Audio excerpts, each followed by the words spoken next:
विद्यार्थी मित्रों, हमने पिछले टर्म पर पढ़ाया था आपको पाठ 15 में आर्थिक और बिन आर्थिक प्रवृत्ति, उत्पादन के साधन। अब आज हम उत्पादन के साधनों के बंटवारे के बारे में चर्चा करेंगे। तो मानव की आवश्यकताएं असीमित हैं, मतलब आवश्यकताओं की कोई सीमा नहीं है और इन आवश्यकताओं को पूरा करने के लिए साधन हमारे पास सीमित हैं।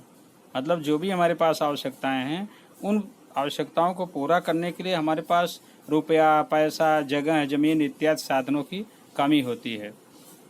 विश्व के किसी भी देश में साधन असीमित मात्रा में उपलब्ध नहीं होते हैं, मतलब कि साधन सीमित ही होते हैं, अकूत साधन नहीं होते हैं। उत्पादन साधनों की हमेशा कमी रहती है। परिणाम स्वरूप प्रत्येक देश अपने पास सीमित साधनों का उपयोग कैसे, कहाँ और कितनी मात्रा में करे आदि प्रश्न साधनों के बंटवारे में उद्भवित होते हैं, जिसकी चर्चा निम्न अनुसार कर सकते हैं। पहला है असीमित आवश्यकताएं। मनुष्य आवश्यकताओं का घर है। मनुष्य की आवश्यकताएं अमर्यादित और असीमित होती हैं।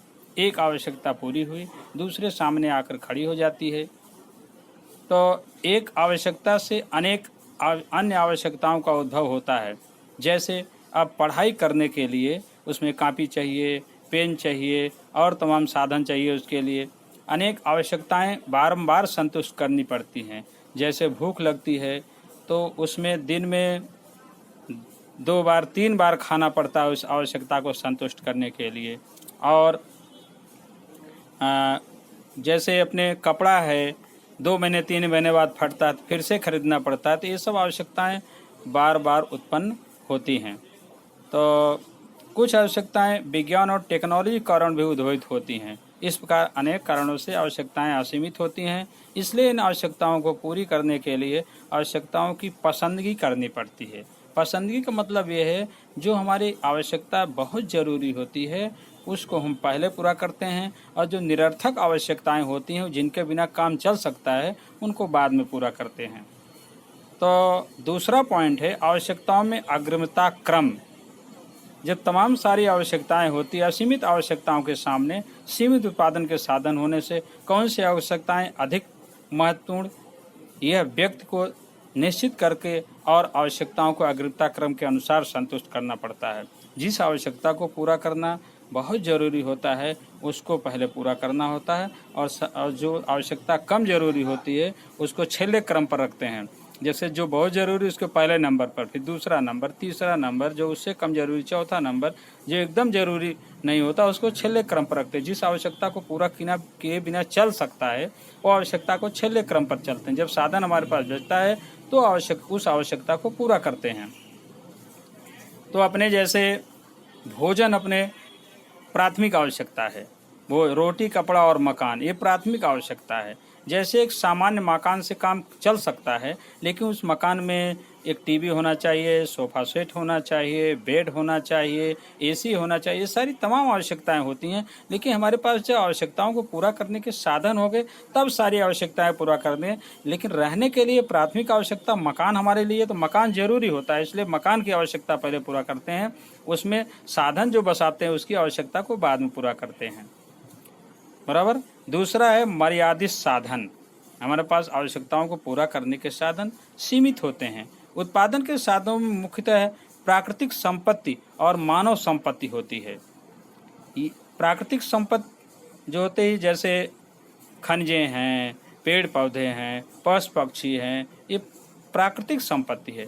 और मानव संपत्ति जो होती है, अपने मानव जिस संपत्ति का निर्माण मनुष्य करता है वो मानव संपत्ति। वैसे मनुष्य तो कुछ नहीं बनाता है, खाली प्रकृति में पाई जाने वाली संपत्ति को एक स्वरूप से दूसरे स्वरूप में रूपांतरित कर देता है, तो मानव निर्मित संपत्ति हो गई। तो 2 चीज़ें, प्राकृतिक संपत्ति और मानव संपत्ति, इसकी आवश्यकता होती है।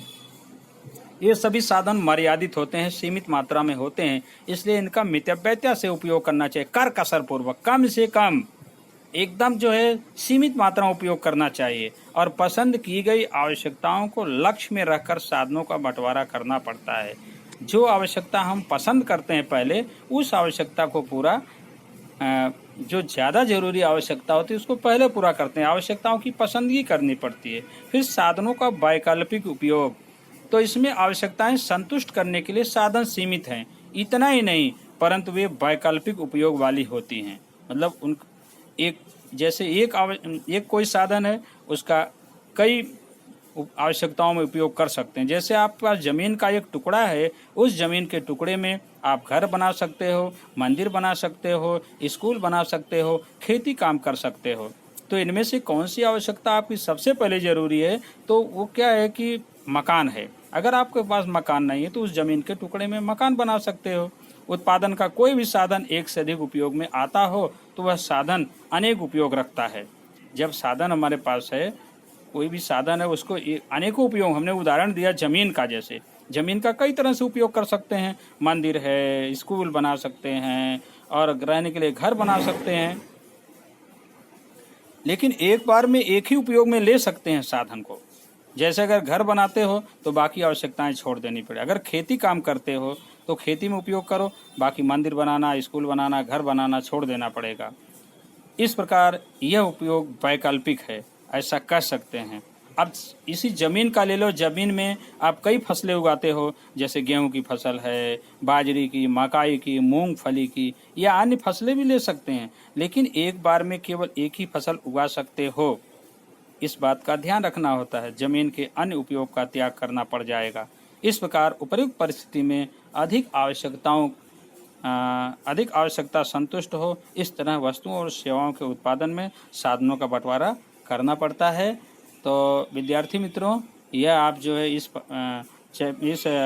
कोटेशन को आप अच्छी तरह से पढ़ने का और इसके अपने नोट में लिख लेने का। धन्यवाद।